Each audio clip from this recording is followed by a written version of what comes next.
નમસ્કાર દર્શક મિત્રો, તાપી જિલ્લાની સૌથી વધુ લોકચાહના મેળવતી સમયક્રાંતિ ન્યૂઝ બુલેટિનમાં વિગતવાર સમાચારો નિહાળો। નિઝર તાલુકાના ખોડદા ગામેથી એસઓજી પોલીસે બોગસ તબીબને ઝડપી લીધો।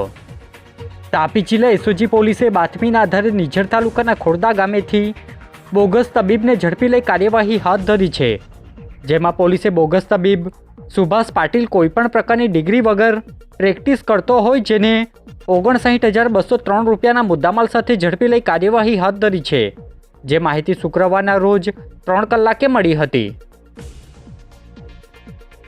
વ્યારા તાલુકા પંચાયતના હોલમાં પ્રમુખની હાજરીમાં સામાન્ય સભા યોજાઈ। તાપી જિલ્લાના વ્યારા તાલુકા પંચાયતના હોલમાં પ્રમુખની હાજરીમાં ખાસ સામાન્ય સભા યોજાઈ હતી, જેમાં વિવિધ મુદ્દે ચર્ચા કરી અલગ અલગ વિકાસના કામોની બહાલી આપવામાં આવી હતી, જેમાં વ્યારા તાલુકા પંચાયતના સભ્યો સહિત અધિકારીઓ હાજર રહ્યા હતા, જે માહિતી શુક્રવારના રોજ 12:30 કલાકે મળી હતી। તાપી જિલ્લાના કલેક્ટરને દાદા કી સેના દ્વારા આવેદનપત્ર અપાયું।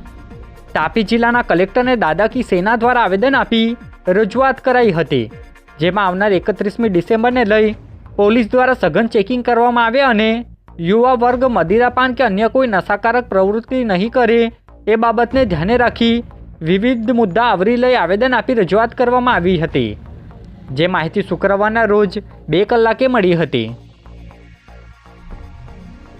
વ્યારા સુગરના ઉપપ્રમુખ પદેથી તેમજ કસ્ટોડિયન કમિટીમાંથી નરેશ પટેલે રાજીનામું આપતા સહકારી રાજકારણમાં ગરમાવો આવ્યો।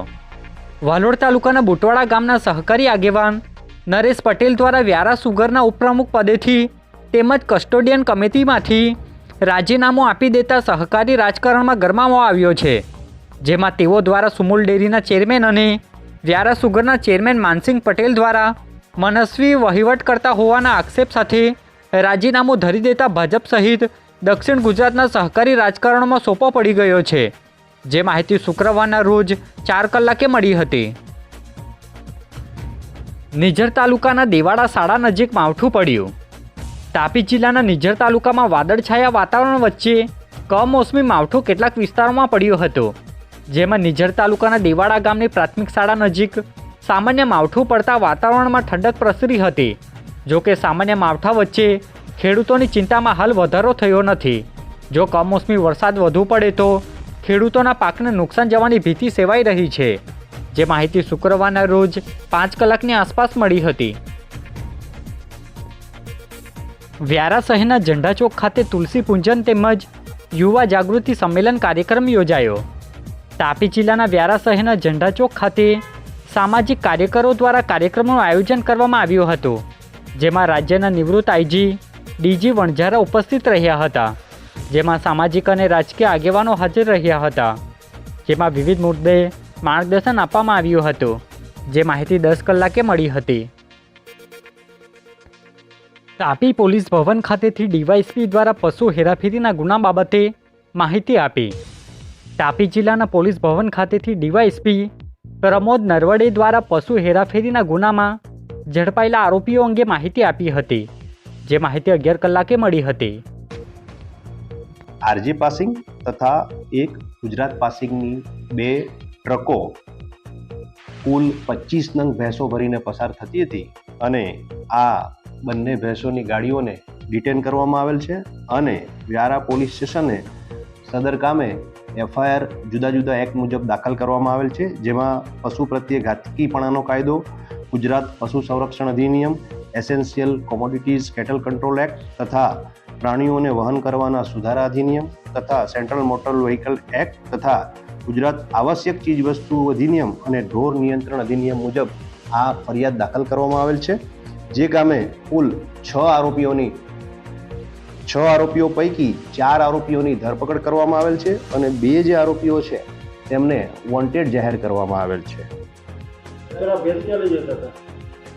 આ લોકો આ ભેંસ કતલખાને લઈ જતા હતા અને કતલખાને જે જગ્યાએ લઈ જતા હતા એમને પણ વોન્ટેડ તરીકે જાહેર કરવામાં આવેલ છે। આ કુલ 6 આરોપીઓના જે નામ જાહેર થયેલ છે તે પૈકી આરોપી સુફિયાન જે છે એ આશરે 2.5 મહિના પહેલા વાલોડ પોલીસ સ્ટેશનના ગુનામાં આરોપી તરીકે દર્શાવેલ છે। અક્કલકુવાનો શખ્સ કુકરમુંડાની સગીરાનું અપહરણ કરી જતા પોલીસ મથકે ફરિયાદ નોંધાઈ. કુકરમુંડા તાલુકાના એક ગામમાંથી 16 વર્ષે સગીરાને લગ્ન કરવાની લાલચ આપી પટાવી ફોસલાવી દુષ્કર્મ કરવાના ઈરાદે મહારાષ્ટ્રના અક્કલકુવાનો શખ્સ અપહરણ કરી ગયો હોવાની ફરિયાદ વહાલી દ્વારા પોલીસ મથકે કરવામાં આવી છે. જે અંગેની માહિતી 4 કલાકે મળી હતી. આજે બુલેટિનમાં બસ આટલું જ. અને સમય ક્રાંતિ ન્યૂઝ ચેનલને લાઇક, શેર, કોમેન્ટ્સ અને સબસ્ક્રાઇબ અવશ્ય કરી લેશો, જેથી કરી તમને તાપી જિલ્લાના સમાચારોની અપડેટ મળતી રહે. અને મને રજા આપશો. આભાર. જય હિન્દ, જય ભારત.